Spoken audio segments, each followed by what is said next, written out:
What's up guys, Ryan with the MXG channel back. I'm going to drop a quick video telling you guys what Kawasaki did yesterday.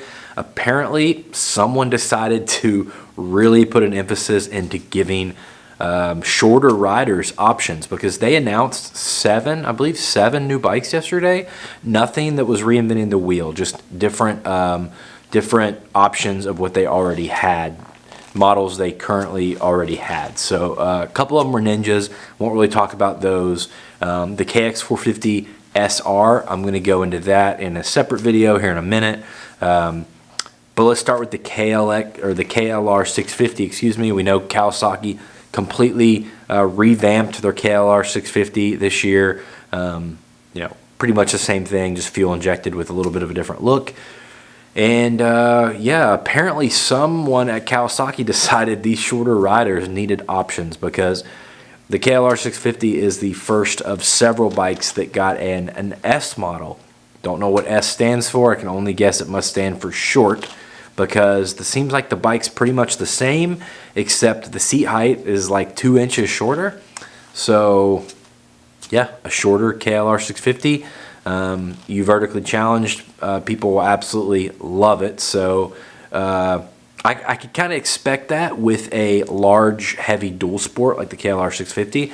Where it gets really interesting is with the other bikes. So we had a KLX 300 SM, but we also have a KLX 230S.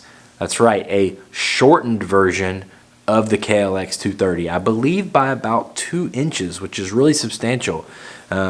It's going to be great, like I said, for the vertically challenged, but you're going to lose substantial suspension travel on a bike that already has, you know, pretty entry-level suspension to begin with. So something you want to keep in mind before you automatically go out and get the shorter option machine.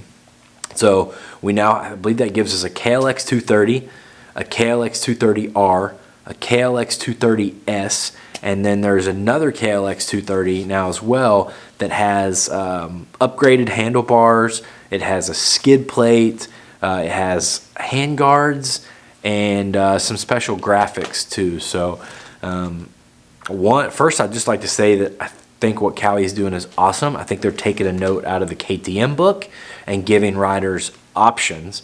But they're giving riders options not with the race bikes like KTM is, but with the play bikes. And that's a problem I feel like there is in motorcycling today, is that everyone thinks they need a race bike, when I think a lot of the community would be less stressed and enjoy their riding and ride more often if they would utilize these play bikes like the KLX 230, like the Honda CRF 250F. I've been riding a CRF 230F recently and having a blast. In a lot of situations, having more fun than I do on my big bikes.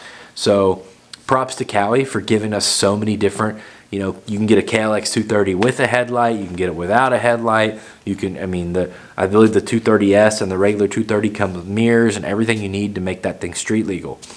So I think this is absolutely fantastic move by Kawi.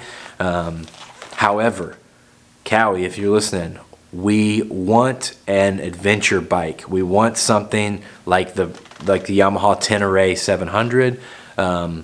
You know, I have a Versus 650. It is a, you know, very disabled version of that, a little two-street bike. Give us a full scale, you know, 650, 700, 800 adventure bike, something like the Tenere 700, and you will appease a lot of Kawi fans. All right, guys, so that's what you got. If you're interested in details on the KX450F SR, be sure to watch for that video releasing as well. Ryan with the MXG channel, thanks so much. See you in the next one.